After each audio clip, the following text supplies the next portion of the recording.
Good morning student, 11th class. आज हम जो लेसन करने जा रहे हैं वो अभिव्यक्ति माध्यम का सेकंड लेसन है और लेसन का नाम है पत्रकारिता के विविध आयाम। पत्रकारिता के विविध आयाम जैसे फर्स्ट बनता है समाचार क्या है और इनके विभिन्न परिभाषाओं पर भी प्रकाश डालिए। सामान्य रूप में कोई भी घटना या सूचना समाचार नहीं होती। सामान्य रूप में कोई भी घटना या सूचना समाचार नहीं होती। समाचार के रूप में उन्हीं घटनाओं, मुद्दे और समस्याओं को चुना जाता है जिन्हें जानने में अधिक से अधिक लोगों की रुचि होती है। इसके साथ साथ पत्रकार और समाचार संगठन किसी भी समाचार पत्र के चयन, आकार, उसकी प्रस्तुति का निर्धारण करते हैं। यही कारण है कि भिन्न भिन्न समाचार पत्रों और समाचार चैनलों में समाचार की कोई परिभाषा नहीं होती। किसी घटना, समस्या और विचार में कुछ ऐसी विशेषताएं होती हैं जिसके कारण उसके समाचार बनने की संभावना बढ़ जाती है। जैसे प्रेरक और उत्तेजित करने देने वाली हर सूचना समाचार है। समय पर दी जाने वाली हर सूचना समाचार का रूप ले लेती है। किसी घटना की रिपोर्ट ही समाचार है।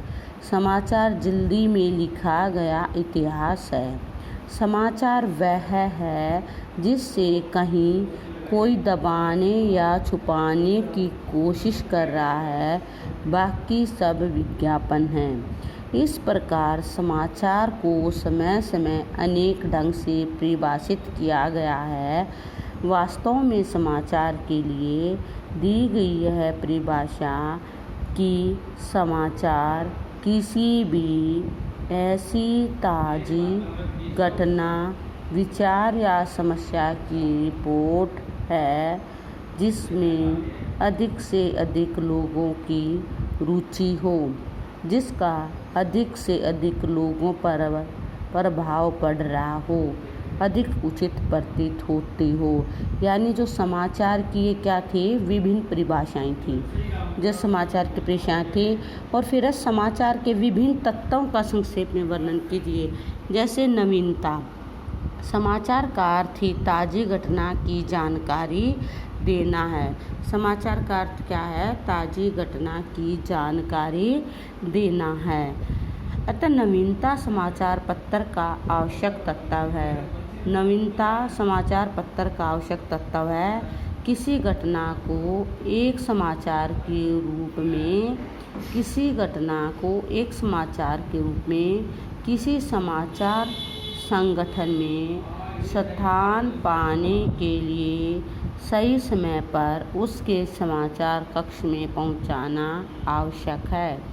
समाचार बनाने के लिए घटना, विचार अथवा समस्या में ताजगी या नवीनता का होना बहुत ज़रूरी है। फिर निकटता क्या होती है? सामान्य तौर पर लोग उन घटनाओं के बारे में अधिक जानना चाहते हैं जो उनके आसपास घटती रहती है। यह निकटता भौगोलिक, सामाजिक और सांस्कृतिक होती है।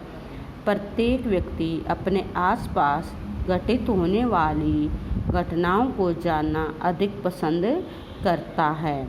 इस प्रकार निकट समाचार का अन्य महत्वपूर्ण तत्व है।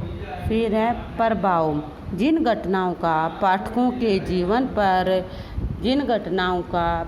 के जीवन पर सीधा प्रभाव पड़ता है, उनके समाचार बनाने की संभावना अधिक होती है।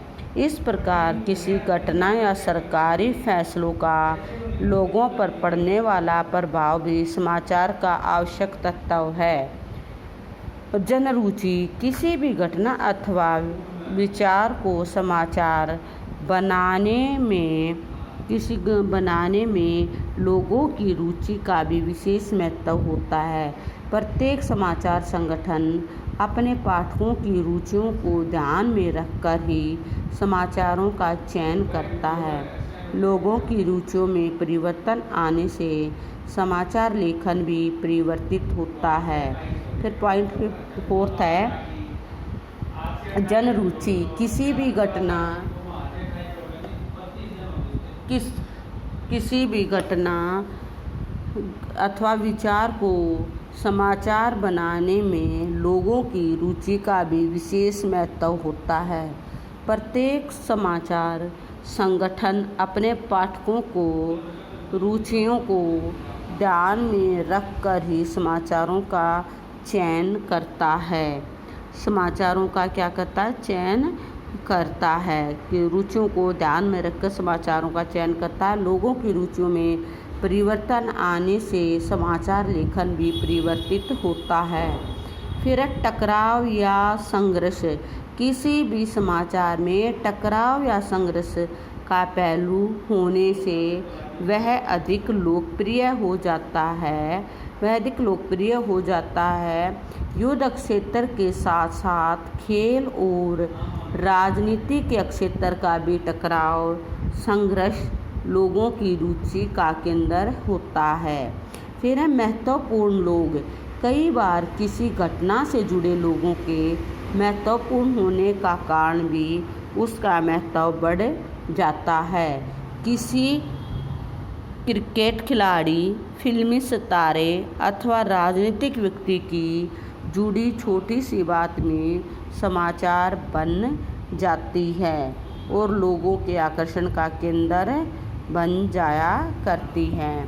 फिर है जो पॉइंट 7 है उपयोगी जानकारियाँ। हमारे दैनिक जीवन में उपयोग होने वाली अनेक जानकारियाँ भी समाचार पत्र का रूप ले लिया करती हैं।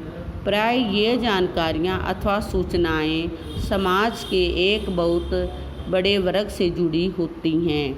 अनोखापन। 8वां पॉइंट अनोखापन। किसी भी घटना में अनोखापन होना उसे आसानी से समाचार बना सकता है। सामान्य रूप से असाधारण घटनाएं समाचार का रूप ले लेती हैं। उदाहरण किसी विचित्र बच्चे का पैदा होना अथवा किसी अजीबोगरीब घटना किसी भी समाचार पत्र का समाचार बन जाता है। फिर इसमें पाठक वर्ग भी आता है और नीतिगत ढांचा भी आता है। प्रत्येक समाचार संगठन अपनी संपादकीय नीति के अनुकूल ही समाचारों का चयन करता है।